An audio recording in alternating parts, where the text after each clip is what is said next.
Salut, aujourd'hui on va parler du lien qu'il y a entre le pilate et la neuro avec Roxane. Salut Roxane, Salut, salut à tous. merci d'être présente. Est-ce que tu peux te présenter s'il te plaît? Ouais, bien sûr. Alors moi, je suis prof de pilates, coach sportif, mais ma spé, c'est le pilates.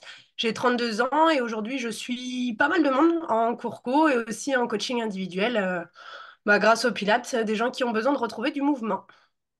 Ok, super. À une époque où tout est réseaux sociaux et on fait ses clients sur les réseaux sociaux, moi ce qui me m'éclate chez toi, c'est ta façon de grandir sans passer par les réseaux sociaux et c'est beaucoup de bouche à oreille qui vient avec une population qui aime ce que tu fais. C'est vraiment cool ce que tu peux amener en fin de compte dans tes cours.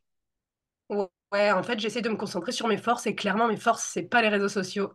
C'est ce que je fais, ce que je partage et la clientèle. Donc, je pense que je bosse bien vu que ça marche bien sur le bouche à oreille finalement. Donc, ouais, c'est chouette. Merci. Est-ce que tu peux nous expliquer, parce qu'on a beaucoup de gens quand même qui nous suivent chez Labo RNP et qui font du Pilate, mais vraiment beaucoup, beaucoup, beaucoup. Et est-ce que tu peux un peu nous expliquer comment toi tu mets en place dans tes séances justement ces liens qu'il y a entre le Pilate, la neuro, etc. Carrément. En fait, moi, comment ça s'est passé? C'est que je me suis formée d'abord en Pilates et ensuite, je vous ai rencontré, j'ai rencontré Labo et j'ai intégré le mastermind et je me suis dit, OK, aujourd'hui, les principes du Pilates, on dit que ça sert à se recentrer, ça donne un meilleur contrôle de soi, une meilleure maîtrise du corps, une meilleure maîtrise des émotions. OK, c'est chouette, c'est dit, mais comme j'aime bien un petit peu me casser la tête et mieux comprendre, je me suis dit, comment on en arrive là? Donc, je rappelle un petit peu la méthode du Pilate. Le but, c'est de renforcer ses muscles profonds. On appelle ça aussi les muscles posturaux, en synchronisant en fait sa respiration et les mobilisations articulaires.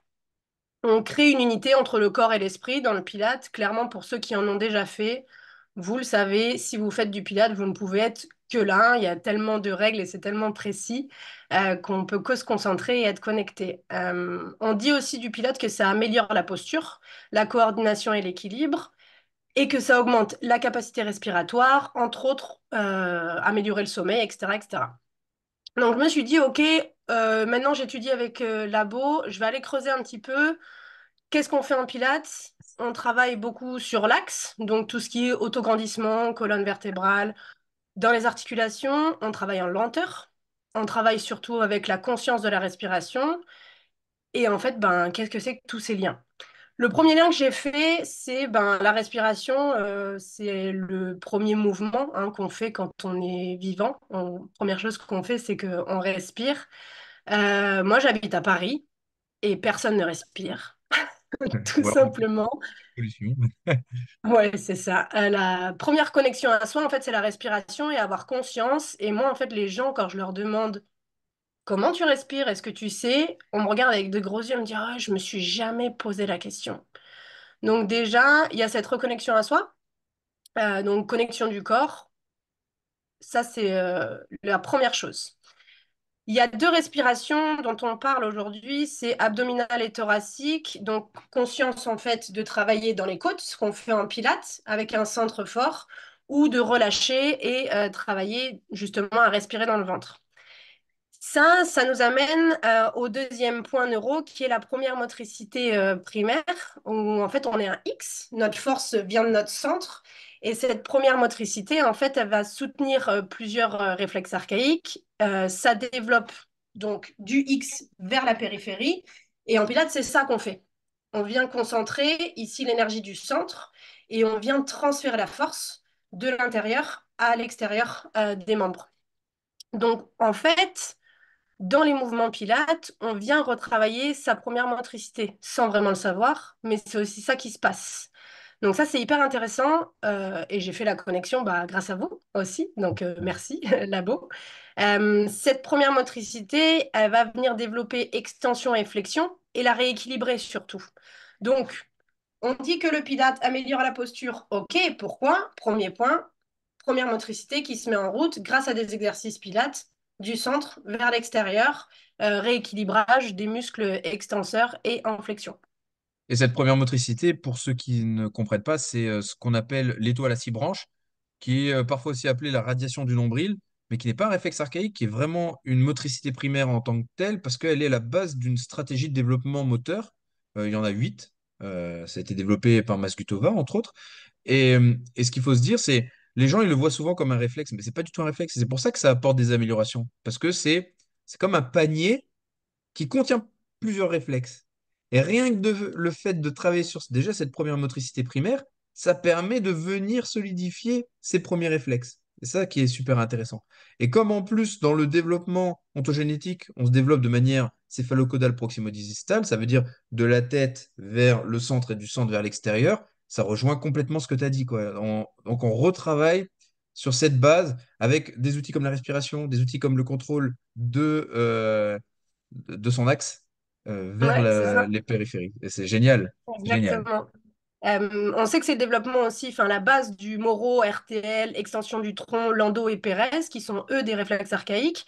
Et donc, on continue dans la neuro et le pilate. On voit dans notre répertoire gestuel pilate, qui est un répertoire fixe, que certains coachs vont modifier, etc., parce que heureusement les choses évoluent qu'en fait, il y a déjà plein d'exercices en Pilates qui sont des exercices de réintégration de réflexes archaïques. Donc, pourquoi le mouvement des personnes s'améliore? Pourquoi ça joue sur l'émotion? Pourquoi ça joue sur la maîtrise et le contrôle de soi et ça nous recentre? Aussi parce que ça vient directement agir en travail de réintégration de réflexes archaïques, mine de rien, sans le savoir. Pour donner des exemples, sur un réflexe comme le réflexe de Moro, justement cette respiration latérale, par exemple, moi je l'utilise en échauffement, quand on appelle ça les référentiels en pilates, où on vient pousser ici contre les côtes avec les mains et respirer en respiration latérale thoracique. Un autre exemple sur réintégration Lando-Pérez, on va avoir l'exercice du Superman qu'on appelle surtout dans le coaching, on appelle ça un swan plutôt dans le Pilates.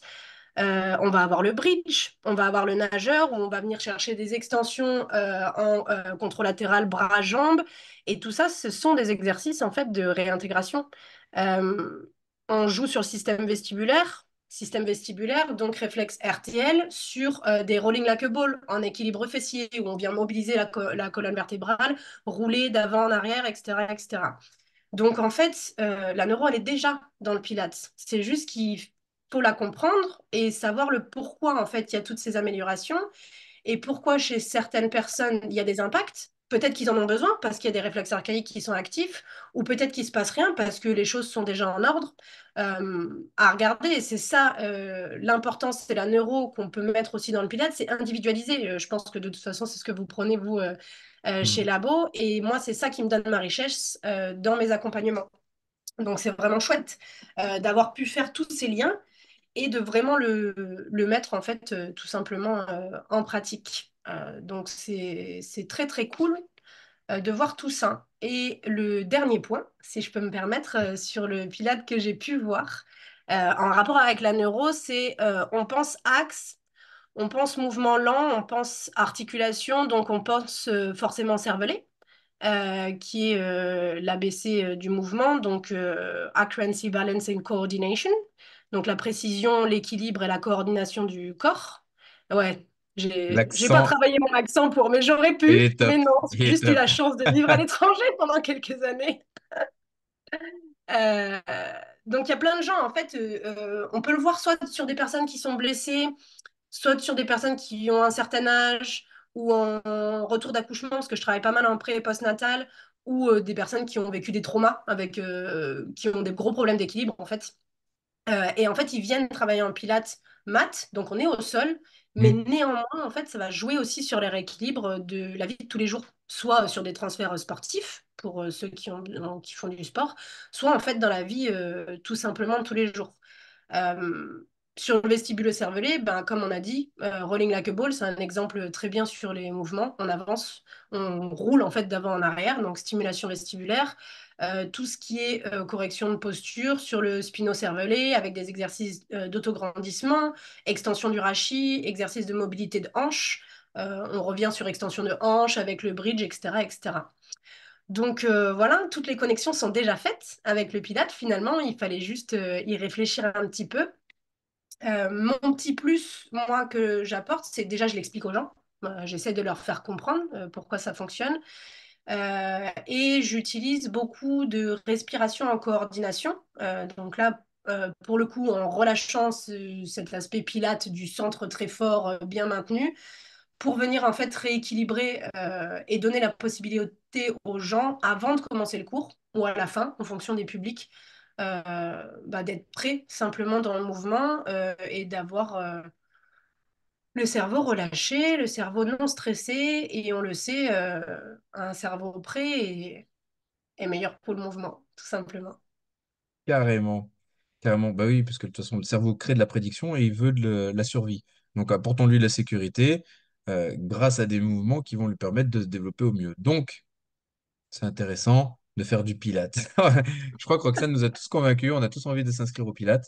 Et, euh, et c'est très, très bien. Ok. Vraiment, très belles explications. J'ai vraiment bien aimé là, les liens que tu as su créer, tisser, etc. Si toutefois tu as des personnes qui ont des problématiques vestibulaires, est-ce qu'à un moment, toi, tu vas venir travailler la neuro de manière plus spécifique sur le vestibulaire avant d'aller travailler sur un rolling like a ball? Oui, bien sûr. En fait, Ok. je vais avoir deux approches. Moi, mes approches en cours co, c'est souvent des cours assez petits en temps, enfin assez courts en temps, en fait. Donc, on va faire des stimulations tous ensemble sur de la respiration, coordination, etc. Il faut aller assez vite et rentrer quand même dans le mouvement du Pilates directement. Là où je peux vraiment pratiquer en euro directement et hyper individualisé, c'est avec mes coachings individuels, tout simplement, où avant de commencer un coaching avec quelqu'un, en fait, je fais un bilan et je regarde quelles sont les problématiques. Donc là, tu me parles par exemple du vestibulaire, donc potentiellement de l'équilibre, mais ça peut être complètement autre chose. J'ai des gens qui sont incapables de savoir comment bouger leur cervicale ou qui sont Hmm. complètement tendus ou qui ont un dos très plat. J'en rencontre beaucoup, avec surtout le bas du dos au niveau de la zone lombaire, hein. Hmm. On sait que 80% de la population a mal au dos. Donc moi, je fais beaucoup, beaucoup de mal de dos aussi avec le Pilates. Euh, et grâce à ce bilan, je vais aller travailler sur les entrées sensorielles qu'il faut, tout simplement. Donc oui, carrément, au lieu de rentrer directement dans le Pilates, en fait, on va jouer sur les deux. Et pour exemple, ce matin, j'étais avec une cliente. On est venu travailler sur un kneeling sidekick, donc c'est un exercice sur le genou où on est sur le côté, où on vient développer, monter la jambe pour essayer d'avoir le pied au-dessus de la hanche. Regardez sur Internet, ce sera vachement plus lisible pour le mouvement. Et en fait, elle tombait tout le temps. Enfin, elle me disait, je me sens pas bien, je me sens. Eh ben, ok, on s'est mis debout, on est allé regarder les canaux qui allaient pas, on a fait une petite stimulation et on est revenu dans la séance. Et c'est pas un problème quand on est en one-to-one, en cours co, Hmm. on n'a malheureusement pas le luxe en fait de s'arrêter autant. Ouais. T'arrives à des fois faire des groupes de travail neuro dans tes groupes de pilates en disant, ah tiens, elle, vraiment, là, il y en a deux, trois qui ont vraiment des gros problèmes respiratoires. Tiens, on va peut-être axer l'échauffement avec elle sur la respiration. Pendant ce temps, vous, c'est plus vestibulaire, vous allez faire un peu de vestibulaire. Est-ce que tu te Alors pas dissocies comme des fois ça. comme ça? Non, ce que je fais, c'est que j'ai des cours. D'ailleurs, je vais avoir une date qui va sortir là sur une masterclass Pilates et Neuro à Paris en mars normalement, mars ou avril, quelque chose comme ça, où en fait, là, l'idée, c'est d'expliquer un petit peu comment notre système sensoriel fonctionne et donner des exemples de stimulation. Et chacun aura un petit carnet. Et en fonction des difficultés, parce que la réalité, c'est que les difficultés des gens en pilates, c'est des grandes lignes, hein. On retrouve quand Hmm. même beaucoup de groupes similaires où on va venir faire des stimulations, où là vraiment on prendra le temps, parce que ça va être une masterclass de 2 heures à 2 heures et demie, et on va prendre le temps de faire des stimulations et les gens vont pouvoir noter. Ok, ça me correspond. Non, ça marche pas du tout. Ah ouais, là, j'ai vachement gagné en souplesse, en extension, etc., etc., etc. Tout ce qu'on peut développer, en fait, grâce à la neurologie fonctionnelle, tout simplement. Ok, super programme. Donc déjà, s'il y a des gens qui sont intéressés pour la masterclass de Roxane, soit vous contactez Roxane directement sur Instagram ou Facebook pour cette masterclass. Si vous ne trouvez pas Roxane, vous avez qu'à nous contacter nous et puis on relaiera vers Roxane pour les inscriptions à cette masterclass. Pilates et Neuro, donc à Paris au mois de mars. Euh, Petite notion, parce qu'il y a beaucoup de nos élèves, je pense, qui vont nous écouter. On t'as parlé beaucoup de coordination de la respiration, que c'est un des outils RNP. Oui, c'est vu avec le mastermind, on le voit pas dans la formation de la BNP parce qu'ils vont chercher partout, même si la respiration est centrale, c'est vrai que les outils de coordination respiration, c'est vu dans le mastermind. Donc voilà. Et c'est quelque chose qui est exclusif à la BNP puisque c'est constitué de par l'expérience terrain en fin de compte, cette coordination de respiration. Donc voilà. Mais en tout cas, Roxane, je ne sais pas si tu veux encore ajouter un petit mot. Merci beaucoup en tout cas pour ta venue et c'était super enrichissant. Merci, bah merci de m'avoir invité. C'était trop chouette d'être avec toi, avec vous. Et bah, s'il y a des questions sur le Pilate, que ce soit les élèves labo ou autres, bah, moi je suis toujours free. J'adore partager ce que j'apprends. Je trouve toujours du temps pour les autres. Donc voilà. Vous avez mon contact, vous pouvez le partager et je reste dispo. Super. Merci beaucoup, Roxane. Merci, salut. À bientôt, de toute façon.